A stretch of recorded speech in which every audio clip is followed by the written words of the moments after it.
Bank भारतीय अर्थव्यवस्था की रीढ़ है। देश का आर्थिक विकास की दर बैंकिंग की प्रगति पर निर्भर करती है। हिंदुस्तान के सरकारी बैंक आज निजीकरण के खतरे के अंदर मंडरा रहे हैं। ये सरकार, हमारे फाइनेंस मिनिस्टर कई बार इस बात की घोषणा कर चुकी हैं कि बैंकों का निजीकरण के ओर वो अग्रसर हैं और शीघ्र ही पार्लियामेंट में इसका बिल लाएंगे। इस देश की रीढ़ की हड्डी को तोड़ने का एक प्रयास।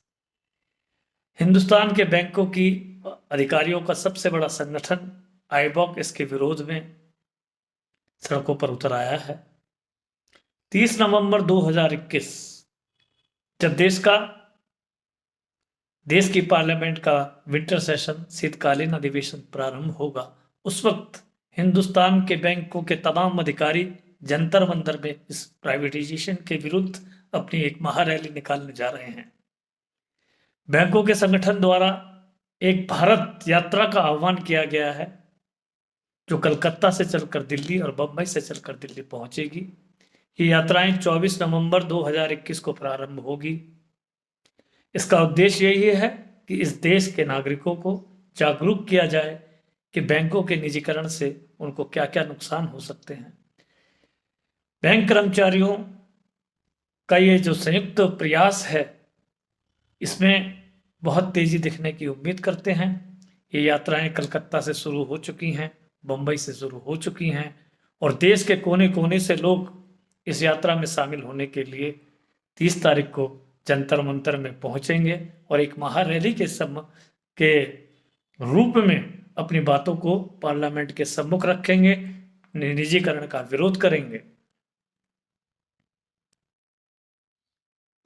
जो सबसे बड़ी बात बैंक यूनियन के द्वारा कही जा रही है कि बैंकों का निजीकरण जमाकर्ताओं की जो जमा राशि बैंकों के अंदर है, उसमें एक तरह की असुरक्षा पैदा करता है। आज बैंकिंग सेक्टर के अंदर 31 मार्च 2021 को टोटल डिपॉजिट जो था बैंकों के अंदर है, वो 87,60,60,60,000 करोड़ रुपया लोगों का जमा है, जिसमें से 60,70,000 करोड़ रुपया सरकारी बैंकों के पास है। सीधी सी बात है,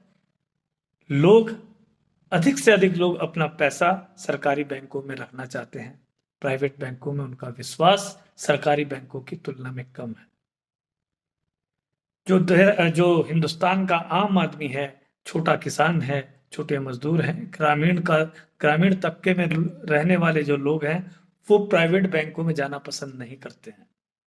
तो सरकार उनकी जो एक सुरक्षा की भावना है, उनको ध्यान में न रखते हुए एक जिद पर अड़ी है कि बैंकों का निजीकरण कर दिया जाए और इसके बारे में वो तरह तरह के तर्क देती है।